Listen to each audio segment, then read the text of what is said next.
আপনারা কি টিভির পর্দায় আমাদের চ্যানেলটি দেখতে পাচ্ছেন না? তাহলে এখনই ইউটিউবে গিয়ে আমাদের চ্যানেল বাংলা এমজি নিউজ চ্যানেলটি সাবস্ক্রাইব করুন। নিত্য নতুন খবরের আপডেট পেতে সাবস্ক্রাইব করুন আমাদের চ্যানেল, বেল আইকন ক্লিক করতে ভুলবেন না। प्रधान जी, माननीय मंत्री पर्यटन एवं संस्कृति श्री पराग सिंह पटेल जी, आप सबका स्वागत है, अभिनंदन है। साथ ही रीवा में परियोजना स्थल पर उपस्थित समस्त माननीय जनप्रतिनिधिगणों, शासकीय अधिकारियों व परियोजना में सहभागी संस्थाओं के पदाधिकारियों का भी अभिनंदन है। 750 मेगावाट क्षमता की रीवा सौर ऊर्जा परियोजना एक ही स्थान पर क्रियान्वित विश्व की बृहत्तम सौर परियोजनाओं में से एक है। यह हमारे सौभाग्य का विषय है कि आज इस परियोजना का शुभारंभ माननीय प्रधानमंत्री महोदय के कर कमलों से आप सभी महानुभावों की उपस्थिति में संपन्न हो रहा है। इस परियोजना की आधारशिला माननीय मुख्यमंत्री जी व माननीय मंत्री विद्युत, नवीन व नवकरणीय ऊर्जा श्री आर के सिंह जी के द्वारा दिनांक 22 दिसंबर 2017 को रीवा में रखी गई थी, जो आज मूर्त रूप ले रही है और भारत के सौर ऊर्जा उत्पादन में महत्वपूर्ण योगदान दे रही है। इस परियोजना ने सौर ऊर्जा में नवीन प्रतिमान स्थापित किए हैं, जिसका अनुसरण कर अब अन्य प्रदेशों में सौर परियोजनाओं के स्थापित होने का मार्ग प्रशस्त हुआ है।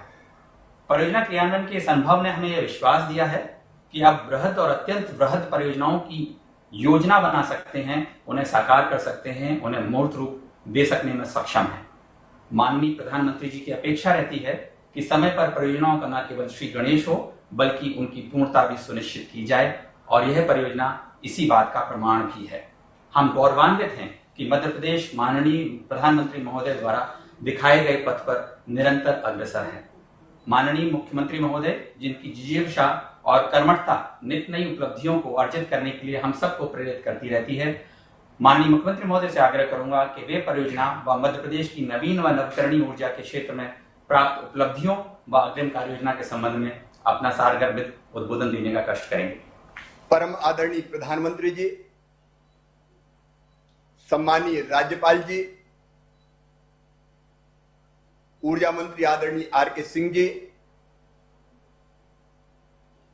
सम्मानीय थावरचंद जी, नरेंद्र सिंह तोमर जी, धर्मेंद्र प्रधान जी, प्रहलाद पटेल जी,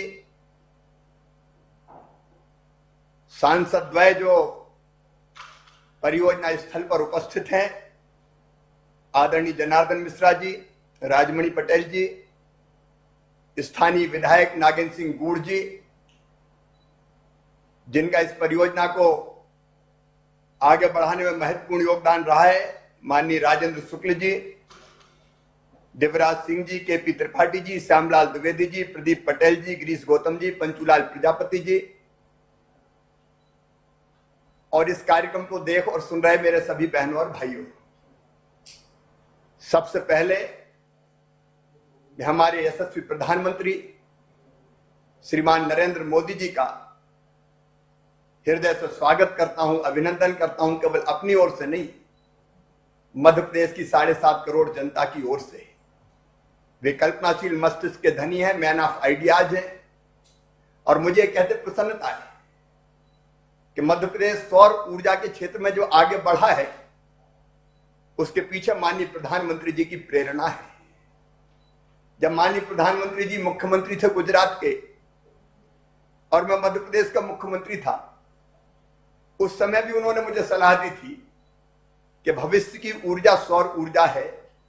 यह माननीय प्रधानमंत्री जी 2007-8 की बात है, और आपने कहा था कि इस क्षेत्र में हमको तेजी से आगे बढ़ना चाहिए।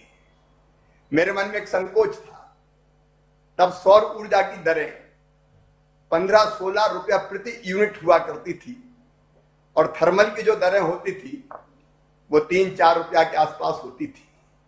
लेकिन तब भी आपने गुजरात में इस दिशा में तेजी से काम किया था। आपकी प्रेरणा प्राप्त करके 2010 में हमने रिन्यूएबल एनर्जी का नया डिपार्टमेंट बनाया, और माननीय प्रधानमंत्री जी पहली परियोजना जो एशिया की सबसे बड़ी सोलर पावर परियोजना थी वो थी नीमच। उसका उद्घाटन भी आपके कर कमलों के द्वारा, जब आप गुजरात के मुख्यमंत्री हुआ करते थे, तब मध्य प्रदेश के नीमच में आपने किया था। और तब से फिर हमने लगातार निरंतर प्रयास किया इस क्षेत्र में और तेजी से आगे बढ़े, और मुझे खुशी है यहां राजन शुक्ला जी, नागिन सिंह गौड़ जी बैठे हैं। हम लोगों ने चर्चा की। हमारे पास रीवा जिले में काफी बड़ा हिस्सा बंजर भूमि का फायरिंग रेंज के रूप में जिसका इस्तेमाल होता था पड़ा था। तब मन में यह विचार आया कि यहां सोलर पावर प्लांट स्थापित किया जा सकता है। इस विचार को हमने आगे बढ़ाया और मुझे कहते हुए खुशी है कि 2017 में हमने इसका काम प्रारंभ किया। माननीय आर.के. सिंह जी यहां बैठे हैं, ऊर्जा मंत्री भारत सरकार। वो कृपा पूर्वक वहां आए थे कार्यक्रम स्थल पर। मुझे बताते हुए प्रसन्नता है कि हमने जो निविदाओं में नवाचार किए उसके कारण तत्कालीन समय का, मैं आज की बात नहीं कर रहा, तत्कालीन समय का न्यूनतम टैरिफ ₹2.97 प्रति यूनिट प्राप्त हुआ, जबकि उस समय तत्कालीन परियोजनाओं के जो रेट आते थे वो 4.5 और 5 रुपए के आसपास आते थे, और वो भी वायबिलिटी गैप फंडिंग के साथ।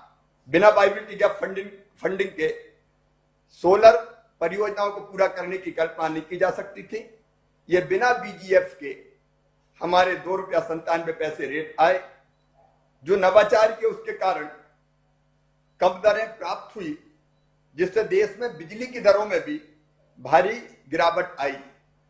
मुझे यह बताते हुए खुशी है कि इस निविदा मॉडल को भारत सरकार द्वारा मान्य किया जाकर सभी राज्यों और केंद्रीय संस्थाओं को अनुसरण करने के लिए निर्देशित भी किया गया, और अंतर्राष्ट्रीय स्तर पर विश्व बैंक जैसे संस्थान द्वारा भी परियोजना को नवाचारों के लिए मान्यता दी गई। और इसी का परिणाम है कि रीवा सौर परियोजना ने सौर ऊर्जा के क्षेत्र में नए कीर्तिमान रचे हैं, जिससे इसे गेम चेंजर परियोजना के रूप में मान्य किया गया है। माननीय प्रधानमंत्री जी, इस परियोजना की जो महत्वपूर्ण उपलब्धियां हैं वो मैं देश को बताना चाहता हूं। एक तो रीवा सौर परियोजना प्रथम सौर परियोजना है जिससे प्राप्त विद्युत तापीय ऊर्जा से प्राप्त विद्युत से सस्ती है। इस परियोजना से प्रथम बार ओपन एक्सेस के माध्यम से राज्य के बाहर किसी व्यावसायिक संस्थान दिल्ली मेट्रो को बिजली प्रदान की जा रही है। 24% बिजली दिल्ली मेट्रो को जा रही है, बाकी का लाभ मध्य प्रदेश उठा रहा है। आंतरिक ग्रिड समायोजन हेतु वर्ल्ड बैंक और सीटीएफ ऋण प्राप्त करने वाली यह देश की प्रथम परियोजना है, जिसे विश्व बैंक का ऋण बिना राज्य शासन की गारंटी के मिला है। और इस ऋण में क्लीन टेक्नोलॉजी फंड के अंतर्गत यह ऋण स्वीकृत किया गया है, जो 0.25% की निश्चित दर पर प्राप्त हुआ है। परियोजना से सालाना, जिसके लिए माननीय प्रधानमंत्री जी सदैव चिंतित रहते हैं, कैसे पर्यावरण और विकास के बीच संतुलन बनाया रखा जा सके, परियोजना से सालाना 15.7 लाख टन कार्बन डाइऑक्साइड उत्सर्जन को रोका जा रहा है, जो 2.60 करोड़ पेड़ों के, वयस्क पेड़ों के लगाने के बराबर है। परियोजना को ट्रांजैक्शन संरचना के लिए वर्ल्ड बैंक प्रेसिडेंट पुरस्कार भी प्राप्त हुआ है। इस परियोजना के द्वारा भारत में पहली बार त्रिस्तरीय भुगतान सुरक्षा पद्धति लागू की गई है, जिससे इतनी कम दरें आई है। माननीय प्रधानमंत्री जी, आपने लक्ष्य तय किया है 2022 तक 1 लाख मेगावाट सौर ऊर्जा भारत में उत्पादित करनी है। इस लक्ष्य को प्राप्त करने में आपकी प्रेरणा से ही मध्य प्रदेश कोई कसर नहीं छोड़ेगा। इस परियोजना को पूरा करने के बाद हमने मध्य प्रदेश में 1500 मेगावाट की 3 परियोजनाएं और चिन्हित की है। आगर, शाजापुर, नीमच सौर पार्क परियोजना, इन तीनों परियोजना के लिए भी हमारे टेंडर जारी कर दिए गए हैं, और इन परियोजनाओं से उत्पादित विद्युत का संयोजन नेशनल ग्रिड के माध्यम से होगा, जिससे सस्ती बिजली प्रदेश के अलावा भारतीय रेलवे सहित 8 राज्यों को मिल सकेगी। इस परियोजना को भी हमारी कोशिश है कि 2022 के अंत तक पूरा कर लिया जाए। परियोजना से सालाना 33 लाख टन के बराबर कार्बन ऑक्साइड उत्सर्जन को रोका जा सकेगा, जो 5.5 करोड़ वयस्क पेड़ लगाने के बराबर होगा। माननीय प्रधानमंत्री जी, आपको ध्यान होगा एक बार आपने मुझे यह बताया था कि सरदार सरोवर परियोजना की जो नहरें हैं, उन नहरों में जो जल बहता है उसके ऊपर सोलर पैनल लगा के हम सौर ऊर्जा का उत्पादन भी कर सकते हैं और पानी के बाष्पीकरण को रोक के हम पानी को उड़ने से बचा सकते हैं। वहीं से प्रेरणा लेकर माननीय प्रधानमंत्री जी, हमने मध्य प्रदेश में नर्मदा मैया के ऊपर जो ओंकारेश्वर हमारा बांध बना है, उस ओंकारेश्वर बांध में 600 मेगावाट की फ्लोटिंग सौर परियोजना को निष्पादित करने की योजना बनाई है। उस पर हम तेजी से काम कर रहे हैं। प्रारंभिक सर्वे हमारा पूरा हो गया है और हम तेजी से इस परियोजना पर भी माननीय प्रधानमंत्री जी काम करेंगे। हमने इसके अतिरिक्त छतरपुर में 1500 मेगावाट, मुरैना में 1400 मेगावाट की सौर परियोजनाओं पर भी तेजी से काम प्रारंभ किया है और ये परियोजनाएं हम 2022 तक जो 1 लाख मेगावाट विद्युत के उत्पादन का लक्ष्य है तब तक हम पूरा करेंगे। और ये परियोजनाएं पूरी करने के बाद मध्य प्रदेश का योगदान सौर ऊर्जा के क्षेत्र में 10,000 मेगावाट होगा। इसके अतिरिक्त 2,000 मेगावाट हम विंड एनर्जी भी उत्पादित करने के लगातार प्रयास में लगे हुए हैं। हम सौर पंप, सौर ट्यूब परियोजनाओं पर भी तेजी से काम कर रहे हैं। 14,250 किसानों के लिए सोलर पंप स्थापित किए जा चुके हैं और हमारी जो सौर रूफटॉप परियोजना है उनके रेट भी हमें नवाचारों के कारण ₹1.38 प्रति यूनिट प्राप्त हुए, जो अभूतपूर्व है। मैं ज्यादा विस्तार में ना जाते हुए केवल ये निवेदन करना चाहता हूं कि सौर ऊर्जा और रिन्यूएबल एनर्जी के क्षेत्र में जो दुनिया को क्लाइमेट चेंज के कारण नुकसान हो रहा है उससे बचाने का जो आपका प्रयास है, उन प्रयासों को पूरा करने में मध्य प्रदेश पूरी तरह से सहभागी होगा। हम कोई कसर नहीं छोड़ेंगे। माननीय प्रधानमंत्री जो आत्मनिर्भर भारत बनाने का लक्ष्य और संकल्प आपने लिया है, उसको पूरा करने के लिए भी आत्मनिर्भर मध्य प्रदेश बनाने का संकल्प हमने लिया है। उसका रोड मैप भी तैयार है। वो रोड मैप भी तैयार करके मैं आपके पास भी भेजने वाला हूं। कुछ चीजों पर हमने तेजी से काम प्रारंभ किया है। इस परियोजना के लोकार्पण के लिए आपने समय दिया, उसके लिए मैं आपका हृदय से आभारी हूं। और कोरोना के संकट के समय गरीब कल्याण योजना बनाकर आप राज्यों के गरीबों, देश के गरीब लेकिन राज्यों के माध्यम से जो सहयोग कर रहे हैं वो अद्भुत और अभूतपूर्व है। मध्य प्रदेश के तो 24 जिले जो हमारे गरीब जिले थे उनको लगातार वहां रोजगार मिलता रहे। उस गरीब कल्याण रोजगार योजना में आपने सम्मिलित किए, उसके लिए भी मैं धन्यवाद देता हूं। और एक ग्वालियर चंबल क्षेत्र के लिए बड़ी सौगात भारत सरकार का आपका आशीर्वाद प्राप्त हो रहा है। वो चंबल एक्सप्रेस वे बनाने की परियोजना, जिससे चंबल के बीहड़ों में इंडस्ट्रियल टाउन स्थापित करने की, हम केवल रोड नहीं बनाएंगे, हम लोग प्रयास करेंगे। वो चंबल ग्वालियर क्षेत्र की तस्वीर और तकदीर बदल देगा। उसके लिए भी आपका आशीर्वाद मिल रहा है, इसके लिए मैं आपको हृदय से धन्यवाद देता हूं। एक बार मध्य प्रदेश की 7.5 करोड़ जनता की ओर से फिर आपका स्वागत और अभिनंदन करते हुए मैं अपनी बात समाप्त करता हूं। बहुत बहुत धन्यवाद। धन्यवाद माननीय मुख्यमंत्री महोदय। माननीय प्रधानमंत्री महोदय से विनम्र निवेदन है कि वे अपने कर कमलों से रीवा अल्ट्रा मेगा सौर परियोजना को राष्ट्र को समर्पित करने का कष्ट करेंगे। प्रधानमंत्री खड़े।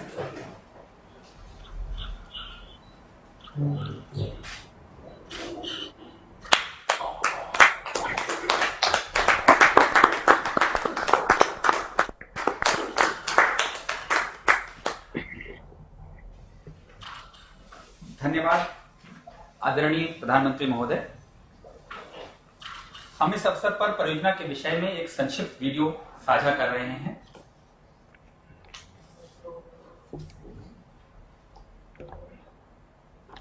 भारत में हमने दुनिया का सबसे बड़ा नवीकरणीय ऊर्जा विस्तार कार्यक्रम शुरू किया है। हम 2022 तक रिन्यूएबल से 175 गीगावाट बिजली उत्पन्न करेंगे, जिसमें से 100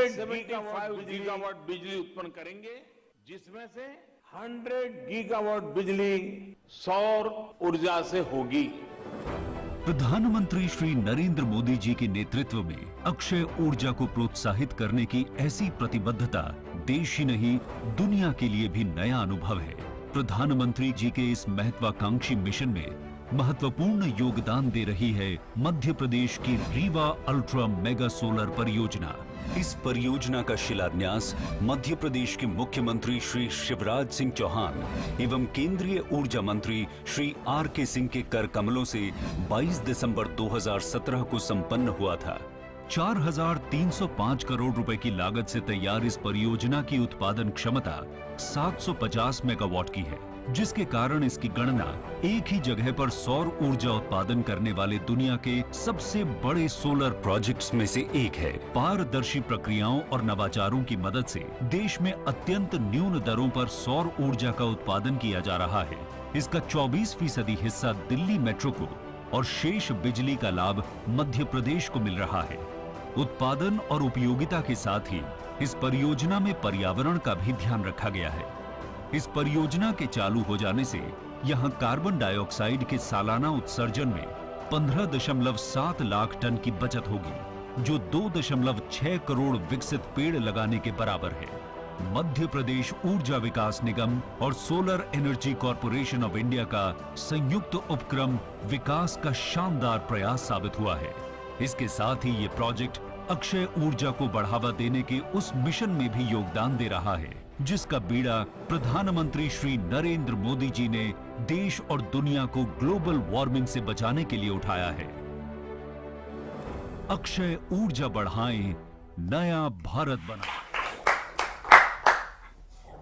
आदरणीय प्रधानमंत्री महोदय से विनम्र निवेदन है कि वे अपने आशीष वचनों से हमें अनुग्रहित करें। मध्य प्रदेश की राज्यपाल श्रीमती आनंदीबेन पटेल जी,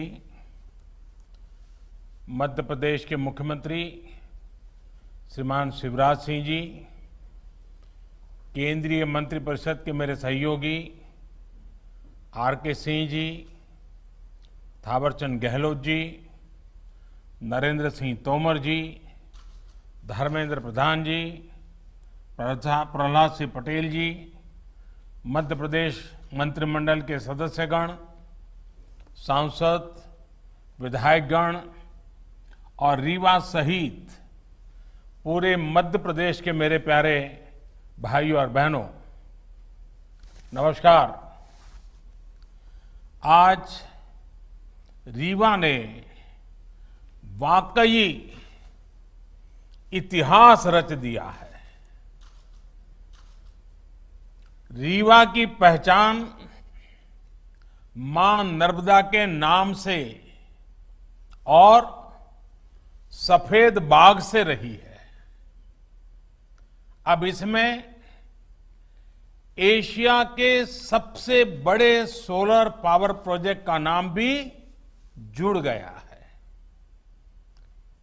इसका आसमान से लिया गया वीडियो जब हम देखते हैं तो लगता है कि खेतों में हजारों सोलर पैनल जैसे फसल बनके लहलहा रही है, या ऐसा भी लगता है कि किसी गहरे समुद्र के ऊपर से गुजर रहे हैं, जिसका पानी बहुत नीला है। और इसके लिए मैं रीवा के लोगों को, मध्य प्रदेश के लोगों को बहुत बहुत बधाई देता हूं, शुभकामनाएं देता हूं। रीवा का ये सोलर प्लांट इस पूरे क्षेत्र को इस दशक में ऊर्जा का बहुत बड़ा केंद्र बनाने में मदद करेगा। इस सोलर प्लांट से मध्य प्रदेश के लोगों को, यहां के उद्योगों को तो बिजली मिलेगी ही, दिल्ली में जैसा अभी शिवराज जी बता रहे थे, मेट्रो रेल तक को रीवा से लाभ मिलेगा। अब रीवा वाला शान से कह पाएगा कि दिल्ली की मेट्रो हमारा रीवा चलाता है। इसके अलावा रीवा की ही तरह शाजापुर, नीमच और छतरपुर में भी बड़े सोलर पावर प्लांट पर काम चल रहा है। ओमकारेश्वर डैम पर तो पानी में तैरता हुआ सोलर प्लांट, और मुझे पक्का भरोसा है कि आप जो योजना बना रहे हैं उसको पूरा करके रहोगे। ये तमाम प्रोजेक्ट जब तैयार हो जाएंगे तो मध्य प्रदेश निश्चित रूप से सस्ती और साफ सुथरी बिजली का हब बन जाएगा। इसका सबसे अधिक लाभ मध्य प्रदेश के गरीब मध्यम वर्ग के परिवारों को होगा, किसानों को होगा, हमारे आदिवासी भाइयों बहनों को होगा। साथियों, हमारी परंपरा में, हमारी संस्कृति में, हमारे रोजमर्रा के जीवन में सूर्य उपासना का एक विशेष स्थान है। हमारे यहां कहा गया है, पुनातु मां तत्सवितुर्वरेण्यम, यानी जो उपासना के योग्य सूर्य देव हैं वो हमें पवित्र करे। पवित्रता की यही अनुभूति आज यहां रीवा में है, हर जगह पर हो रही है। सूर्य देव की इसी ऊर्जा को आज पूरा देश अनुभव कर रहा है। ये उन्हीं का आशीर्वाद है कि हम सोलर पावर के मामले में दुनिया के टॉप 5 देशों में पहुंच गए हैं। साथियों, सौर ऊर्जा आज की नहीं बल्कि 21वीं सदी की ऊर्जा जरूरतों का एक बड़ा माध्यम होने वाला है, क्योंकि सौर ऊर्जा श्योर है, प्योर है और सिक्योर है। श्योर इसलिए क्योंकि ऊर्जा के बिजली के दूसरे स्रोत खत्म हो सकते हैं, लेकिन सूर्य सदा सर्वदा पूरे विश्व में हमेशा ही चमकता रहेगा। प्योर इसलिए क्योंकि ये पर्यावरण को प्रदूषित करने के बजाय उसको सुरक्षित रखने के में मदद करता है। और जैसे श्योर है, प्योर है, सिक्योर इसलिए क्योंकि आत्मनिर्भरता का एक बहुत बड़ा प्रतीक है, बहुत बड़ी प्रेरणा है। ये हमारी ऊर्जा जरूरतों को भी सुरक्षित करता है।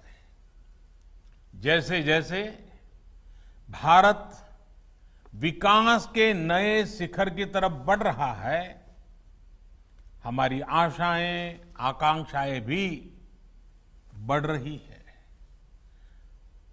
और वैसे वैसे हमारी ऊर्जा की, बिजली की जरूरतें भी बढ़ रही हैं। ऐसे में आत्मनिर्भर भारत के लिए बिजली की आत्मनिर्भरता बहुत आवश्यक है। इसमें सौर ऊर्जा एक बहुत बड़ी भूमिका निभाने वाली है और हमारे प्रयास भारत की इसी ताकत को विस्तार देने के हैं। साथियों, जब हम आत्मनिर्भरता की बात करते हैं, प्रगति की बात करते हैं, तो इकोनॉमी उसका एक अहम पक्ष होता है। पूरी दुनिया के नीति निर्माता बरसों से दुविधा में है कि इकोनॉमी की सोचे या एनवायरनमेंट की सोचे। इसी ऊहापोह में फैसले कहीं एक पक्ष में लिए जाते हैं और कहीं दूसरे पक्ष में लिए जाते हैं। लेकिन भारत ने ये दिखाया है कि ये दोनों एक दूसरे के विरोधी नहीं है, बल्कि एक दूसरे के सहयोगी हैं।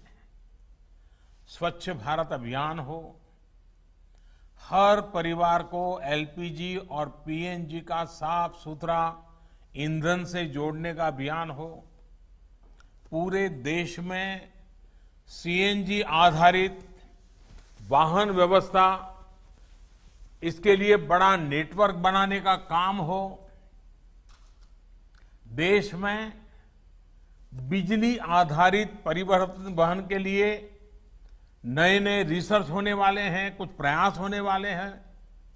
ऐसे अनेक प्रयास देश में सामान्य मानवीय के जीवन को बेहतर और एनवायरमेंट फ्रेंडली बनाने के लिए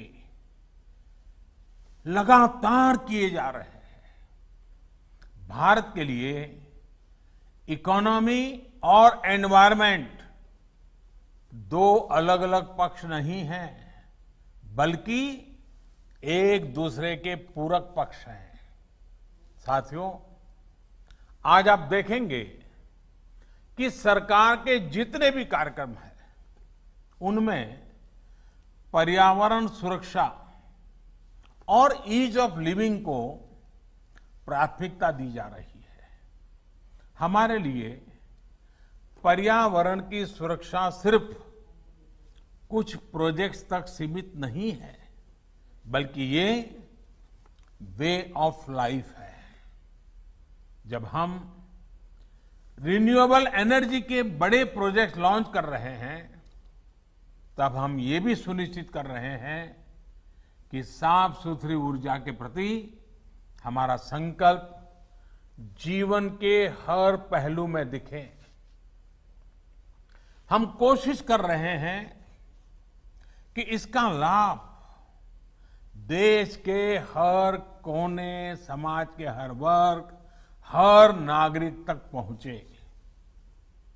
मैं आपको एक छोटा सा उदाहरण देता हूं। साथियों, बीते 6 साल में लगभग 36 करोड़, ये आंकड़ा बहुत बड़ा है, 36 करोड़ एलईडी बल्ब्स पूरे देश में वितरित किए जा चुके हैं। 1 करोड़ से ज्यादा एलईडी बल्ब देश भर में स्ट्रीट लाइट्स में लगाए गए हैं। और सुनने में तो ये बहुत सामान्य बात लगती है। ऐसा इसलिए लगता है क्योंकि सामान्य तौर पर जब कोई सुविधा हमको मिलती है, हम उसके आदी हो जाते हैं, तो उसके इम्पैक्ट की या उसके होने या न होने की हमें कुछ महसूस ही नहीं होता, हम ज्यादा चर्चा भी नहीं करते। इस प्रकार की चर्चा तभी होती है जब वो चीज हमारे पास नहीं होती है। साथियों, ये छोटा सा दुधिया एलईडी बल्ब जब नहीं था तो इसकी जरूरत अनुभव होती थी, लेकिन उस समय कीमत पहुंच से बाहर थी, बिकता भी नहीं था, लोग खरीदते भी नहीं थे, बनाने वाले भी आगे नहीं आते थे। तो 6 साल में क्या हुआ, कौन सा बदलाव आया? एलईडी बल्ब की कीमत उस समय जो थी उससे आज 10 गुना घट गई है। यानी अगर उस समय 400 रुपया थी तो आज 40 रुपया हो गई, अगर 300 थी तो 30 रुपया हो गई। अनेक कंपनियों के बल्ब, इसके बीच में मैन्युफैक्चरर्स में स्पर्धा हो गई, बल्ब बाजार में आ गए, दाम घटते गए, और जो काम पहले 100-200 वाट के बल्ब करते थे वो अब 9 या 10 वाट के बल्ब करने लगे हैं, उतना ही उजाला दे रहे हैं। घरों और गलियों में एलईडी लगाने भर से ही हर साल करीब 600 अरब यूनिट बिजली, 600 अरब यूनिट बिजली, इसकी खपत कम हो रही है बिजली की बचत हो रही है और लोगों को रोशनी भी अच्छी मिल रही है। इतना ही नहीं, हर साल लगभग 24,000 करोड़ रुपए की बचत हमारे देश के खास करके मध्यम वर्ग के परिवार के जेब में बचते हैं। हर वर्ष 24,000 करोड़ रुपए।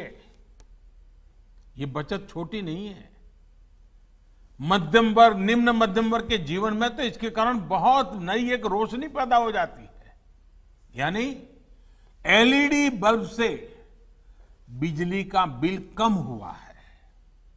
इसका एक और महत्वपूर्ण पहलू है, एलईडी बल्ब से करीब 4.5 करोड़ टन कम कार्बन डाइऑक्साइड पर्यावरण में जाने से रुक रही है। यानी प्रदूषण कम हो रहा है। साथियों, बिजली हर किसी तक पहुंचे, पर्याप्त बिजली पहुंचे, हमारा वातावरण, हमारी हवा, हमारा पानी भी शुद्ध बना रहे, इसी सोच के साथ हम निरंतर काम कर रहे हैं। यही सोच सौर ऊर्जा को लेकर हमारी नीति और रणनीति में भी स्पष्ट झलकती है। आप सोचिए, साल 2014 में सोलर पावर की कीमत 7-8 रुपये प्रति यूनिट हुआ करती थी, और जैसे शिवराज जी ने बताया, उसके पहले तो और ज्यादा थी। आज यही कीमत 2.25 से 2.5 रुपये तक पहुंच चुकी है। इसका बहुत बड़ा लाभ उद्योगों को मिल रहा है, रोजगार निर्माण में मिल रहा है, देशवासियों को मिल रहा है। देश ही नहीं, पूरी दुनिया में इसकी चर्चा है कि भारत में सोलर पावर इतनी सस्ती कैसे है। जिस तरह से भारत में सोलर पावर पर काम हो रहा है, ये चर्चा लगातार होने वाली है, चर्चा बढ़ने वाली है, और लोग भारत से सीखने का प्रयास भी करने वाले हैं। ऐसे ही बड़े कदमों के कारण भारत को क्लीन एनर्जी का सबसे अट्रैक्टिव मार्केट माना जा रहा है। आज जब रिन्यूएबल एनर्जी की तरफ ट्रांजिशन को लेकर दुनिया में चर्चा होती है, तो इसमें भारत को मॉडल के रूप में देखा जाता है। साथियों, दुनिया की, समग्र मानवता की भारत से इसी आशा, इसी अपेक्षा को देखते हुए हम पूरे विश्व को जोड़ने में जुटे हुए हैं। इसी सोच का परिणाम आईसा, यानी इंटरनेशनल सोलर अलायंस, आईसा, इसका हमने निर्माण किया है। वन वर्ल्ड, वन सन, वन ग्रिड के पीछे की यही भावना है। ये सौर ऊर्जा के बेहतर उत्पादन और उपयोग को लेकर एक पूरी दुनिया को इकट्ठा करने का प्रयास है, ताकि हमारी धरती के सामने खड़ा बड़ा संकट भी कम हो सके और छोटे से छोटे, गरीब से गरीब देश की बेहतर बिजली की जरूरतें भी पूरी हो सके। साथियों, एक प्रकार से सौर ऊर्जा ने आम ग्राहकों को उत्पादक भी बना दिया है। पूरी तरह से बिजली के बटन पर कंट्रोल सामान्य नागरिक को दे दिया है। बिजली पैदा करने वाले बाकी माध्यमों में सामान्य जन की भागीदारी ना के बराबर रहती है। लेकिन सौर ऊर्जा में तो चाहे घर की छत हो, दफ्तर या कारखाने की छत हो, कहीं पर भी थोड़ा स्पेस हो, इसमें सामान्य जन की अपनी आवश्यकता की बिजली पैदा वो कर सकता है। और इसके लिए सरकार व्यापक प्रोत्साहन भी दे रही है, मदद भी कर रही है। बिजली उत्पादन में आत्मनिर्भरता के इस अभियान में अब हमारा किसान, हमारा अन्नदाता भी जुड़ रहा है।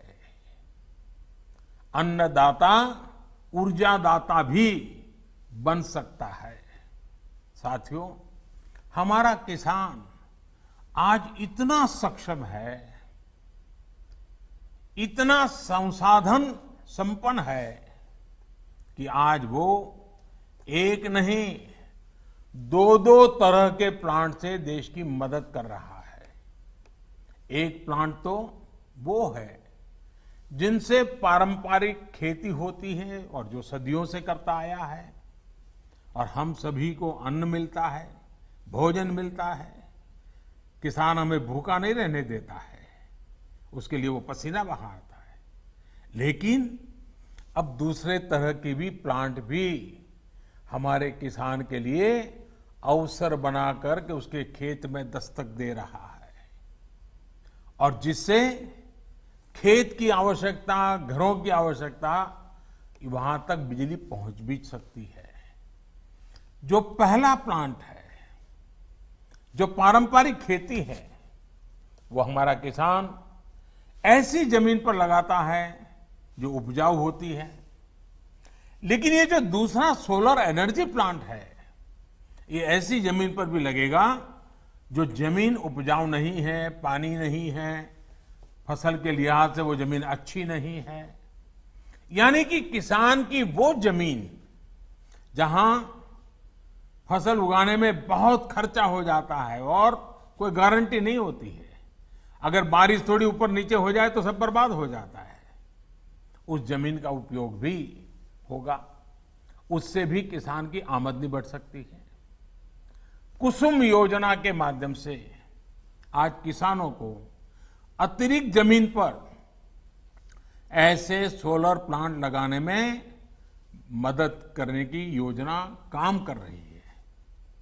खेतों में ही जो सोलर बिजली पैदा होगी, इससे हमारे किसान अपनी जरूरतें भी पूरी कर पाएंगे और अतिरिक्त बिजली को बेच भी सकेंगे।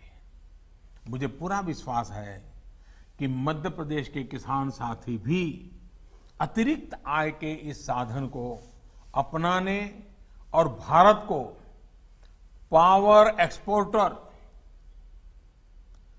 ऊर्जा निर्यातक बनाने के इस व्यापक अभियान को जरूर सफल बनाएंगे।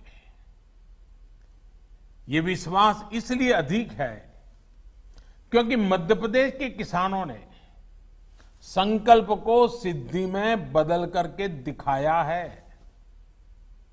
आपने जो काम किया है वो हर किसी के लिए प्रेरणा का कारण बना हुआ है। जिस प्रकार आपने गेहूं उत्पादन के मामले रिकॉर्ड बनाया, दूसरों को पीछे छोड़ दिया, वो प्रशंसनीय है।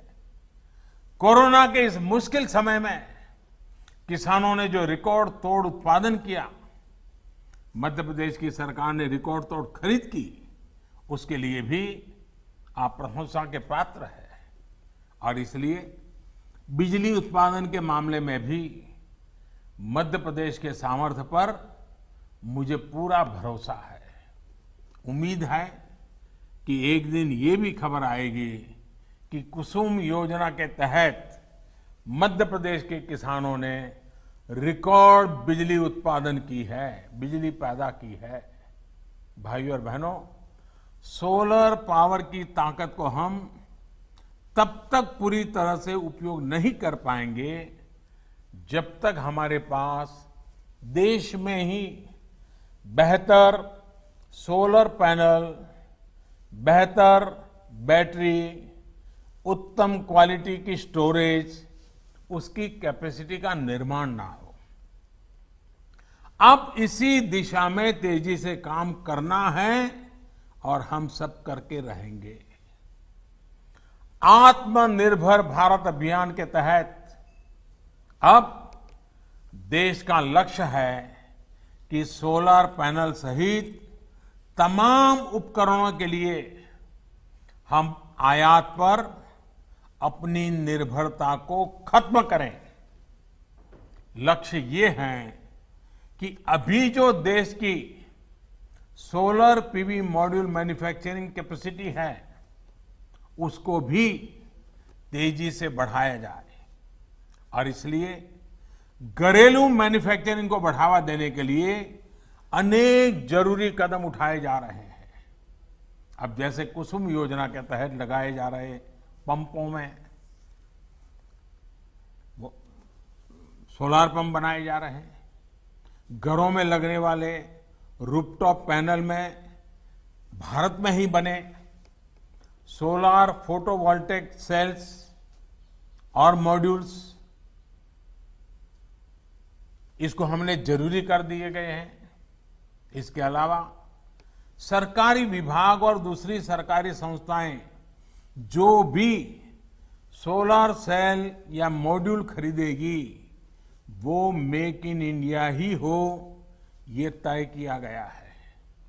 यही नहीं, पावर प्लांट लगाने वाली कंपनियां सोलर पीवी मैन्युफैक्चरिंग भी करें, इसके लिए भी प्रोत्साहन दिया जा रहा है। मेरा आज इस सेक्टर से जुड़े उद्यमियों से, युवा साथियों से, स्टार्टअप से, एमएसएमई से यही आग्रह है कि आप इस अवसर को जाने मत दीजिए, इस अवसर का फायदा उठाइए। भाइयों और बहनों, आत्मनिर्भरता सही मायने में तभी संभव है जब हमारे भीतर आत्मविश्वास हो। आत्मविश्वास तभी आता है जब पूरा देश, पूरा सिस्टम, हर देशवासी, हम सब मिलकर के आत्मनिर्भरता की दिशा में चल पड़े। कोरोना संकट से पैदा हुई स्थितियों के बीच भारत यही काम कर रहा है। सरकार यही आत्मविश्वास जगाने में जुटी है। समाज के जिस तबके तक अक्सर सरकारें पहुंच नहीं पाती थी, आज उन तक सरकार के संसाधन और संवेदना दोनों पहुंच रही है। अब जैसे प्रधानमंत्री गरीब कल्याण योजना को ही लीजिए। लॉकडाउन के तुरंत बाद पहला कदम ये उठाया गया कि देश के 80 करोड़ से अधिक गरीब साथियों तक मुफ्त खाना पहुंच सके, उनकी जेब में थोड़ा बहुत खर्चे के लिए व्यवस्था रहे। और जब लॉकडाउन उठाया गया तब सरकार को लगा कि आने वाला समय तो बरसात का भी है, त्योहारों का भी है, और हमारे यहाँ तो दिवाली और छठ पूजा तक अब तो त्योहार ही त्योहार चलते रहते हैं और सभी संप्रदाय, सभी धर्मों के त्योहार रहते हैं। ऐसे में गरीबों को ये मदद मिलती रहनी चाहिए, इसलिए इस योजना को जारी रखा गया। अब गरीब परिवारों को नवंबर तक मुफ्त राशन मिलता रहेगा। इतना ही नहीं, निजी क्षेत्र के लाखों कर्मचारियों के ईपीएफ खाते में भी सरकार पूरा अंशदान दे रही है। इसी तरह पीएम स्वनिधि योजना के माध्यम से उन साथियों की सूद भी ली गई है जिनकी सिस्टम तक सबसे कम पहुंच होती थी। आज इस योजना से रेहड़ी, ठेला लगाने वाले लाखों साथियों को 10,000 रुपये तक के सस्ते ऋण बैंक से मिलने लगे हैं। हमारे लिए सबसे अधिक उपयोगी हमारे ये साथी अपने छोटे से कारोबार को बचा सके, चला सके। हमारे यहां इन सारी चीजों को कभी प्राथमिकता नहीं रहती थी, लेकिन एक संवेदनशील सरकार होने के कारण, देश की भावी पीढ़ी को समर्पित होने के कारण आज हम लगातार कदम उठा रहे हैं। यानी एक तरफ छोटे लघु कुटीर उद्योगों और बड़े उद्योगों के बारे में सोचा गया, तो दूसरी तरफ इन छोटे लेकिन उपयोगी कारोबारियों की भी चिंता की गई। साथियों, सरकार हो या समाज, संवेदना और सतर्कता इस मुश्किल चुनौती से निपटने के लिए हमारे सबसे बड़े प्रेरणा स्रोत है। आज जब आप मध्य प्रदेश को, पूरे देश को आगे बढ़ाने के लिए, रोजी रोटी भी कमाने के लिए घर से बाहर निकल रहे हैं, निकलना पड़ रहा है, तो अपनी एक और जिम्मेदारी भी हमेशा याद रखिए, और वो है, और मैं चाहूंगा कि जो बात मैं बताता हूं ये बाकी लोग भी बार बार बताते रहें, जहां भी है बताते रहें। 2 गज की दूरी, चेहरे पर मास्क, हाथ को 20 सेकंड तक साबुन से धुलना, कहीं पर भी थूकना नहीं, ये सारे नियमों का हमें हमेशा पालन करना है।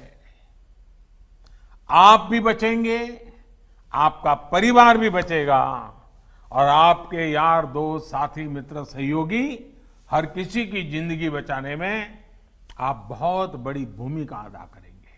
और इसलिए इन नए नियमों में, इस अनुशासन में कहीं पर भी कमी मत आने देना।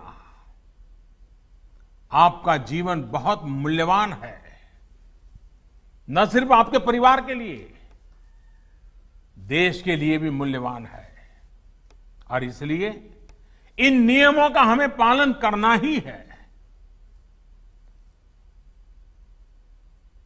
मेरे प्यारे साथियों, एक बार फिर आपको, मध्य प्रदेश को इस सोलर पावर प्लांट के लिए बहुत बहुत मैं बधाई देता हूं, और ये कहना चाहूंगा कि प्लांट भले रीवा में लगा हो, बिजली चलो दिल्ली के मेट्रो तक पहुंचती होगी, लेकिन इसके कारण पर्यावरण के पक्ष में जो काम हुआ है उसका प्रभाव पूरी मानव जाति पे होने वाला है, पूरे विश्व पर होने वाला है। और इसलिए आपने एक सुरक्षित विश्व के लिए मजबूत नींव आज रीवा में डाली है। ये काम छोटा मत समझता। फिर एक बार मैं आपसे यही कहूंगा, आप सतर्क रहें, सुरक्षित रहें, स्वस्थ रहें। बहुत बहुत आभार।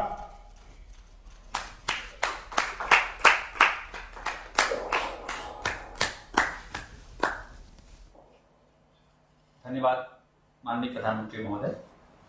हम आभारी हैं महामहिम राज्यपाल महोदय के